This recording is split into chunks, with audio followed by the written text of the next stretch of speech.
আসসালামু আলাইকুম। আজকের পর্বটি শুরু হয় খুবই সাধারণ একটি ঘটনা দিয়ে, কিন্তু শেষ হতে হতে পুরো গল্পটাই অন্যদিকে মোড় নেয়।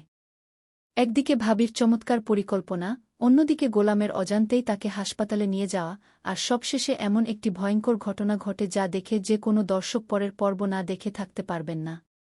তাহলে কি ছিল সেই পরিকল্পনা? ডাক্তার গোলামকে নিয়ে কি বললেন? আর কেনই বা কিছু দুর্বৃত্ত এসে গোলামের মেয়েকে অপহরণ করল?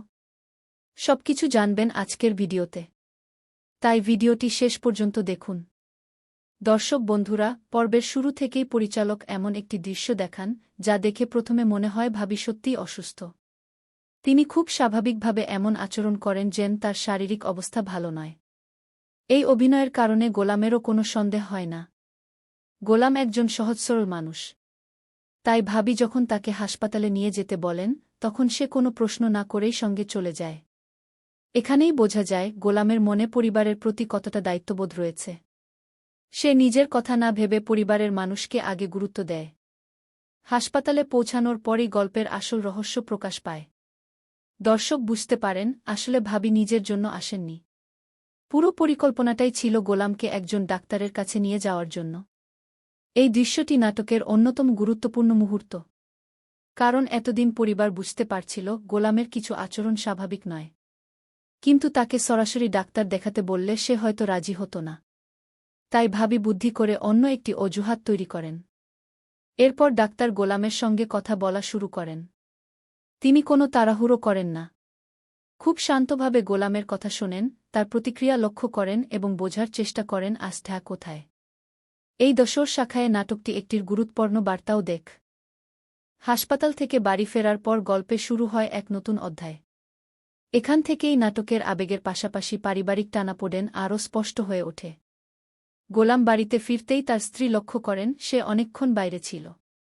স্বাভাবিকভাবেই তিনি জানতে চান এতক্ষণ কোথায় ছিল আর ভাবির সঙ্গে কেন গিয়েছিল। প্রথমে গোলাম বিষয়টি সহজভাবে বোঝানোর চেষ্টা করে। কিন্তু তার সরল কথাবার্তায় পুরো বিষয়টি পরিষ্কার হয় না। এতে তার স্ত্রীর মনে কিছুটা সন্দেহ তৈরি হয়। যদিও তিনি গোলামকে পরিবারের সদস্যদের মধ্যে বিভেদ সৃষ্টি করা এবং গোলামকে একঘরে করে দেওয়া। এখানে দর্শক সহজেই বুঝতে পারেন এই চরিত্রটি সরাসরি আক্রমণ না করে মানসিকভাবে আঘাত করার পথ বেছে নিয়েছে। এটাই তাকে আরও বিপজ্জনক করে তুলেছে। এক পর্যায়ে সে নিজের পরিকল্পনাকে আরও বড় করে। শুধু অপবাদ দিয়েই সে থেমে থাকতে চায় না। সে এমন কিছু মানুষের সঙ্গে যোগাযোগ করে যারা টাকার বিনিময়ে যে কোনো কাজ করতে প্রস্তুত। এই অংশে নাটকের গতি অনেক বেড়ে যায়।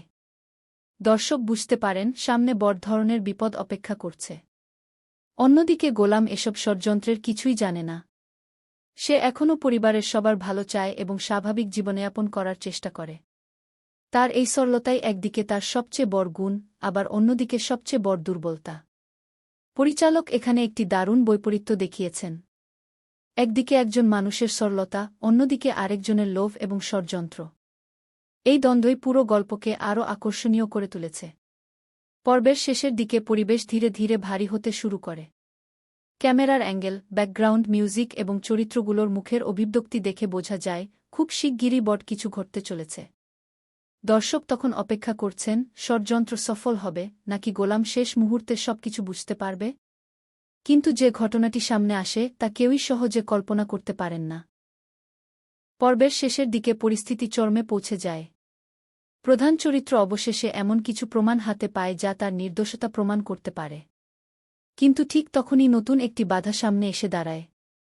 শত্রুরা শেষ চেষ্টা হিসেবে এমন একটি পদক্ষেপ নেয় যা পুরো পরিস্থিতিকে আরও জটিল করে তোলে। এই দৃশ্যগুলো এতটাই আকর্ষণীয় ছিল যে দর্শকরা চোখ সরাতে পারবে না। পর্বের সমাপ্তি। পর্বটি শেষ হয় একটি বড় সাসপেন্সের মাধ্যমে। শেষ দৃশ্যে এমন একটি ঘটনা দেখানো হয় যা পরবর্তী পর্বের জন্য দর্শকদের আগ্রহ কয়েক গুণ বাড়িয়ে দেয়া। প্রধান চরিত্র কি সত্য প্রমাণ করতে পারবে? বিশ্বাসঘাতকের আসল পরিচয় কি সবার সামনে আসবে? শত্রুদের ষড়যন্ত্র কি সফল হবে? এসব প্রশ্নের উত্তর জানার জন্য আমাদের অপেক্ষা করতে হবে পরবর্তী পর্ব পর্যন্ত। ব্যক্তিগত মতামত। আমার মতে দুনিয়ায় টাকার গোলাম পর্ব 10 ছিল এ পর্যন্ত অন্যতম সেরা পর্ব। গল্পের গতি, সাসপেন্স, আবেগ এবং অভিনয় সবকিছুই ছিল প্রশংসার যোগ্য।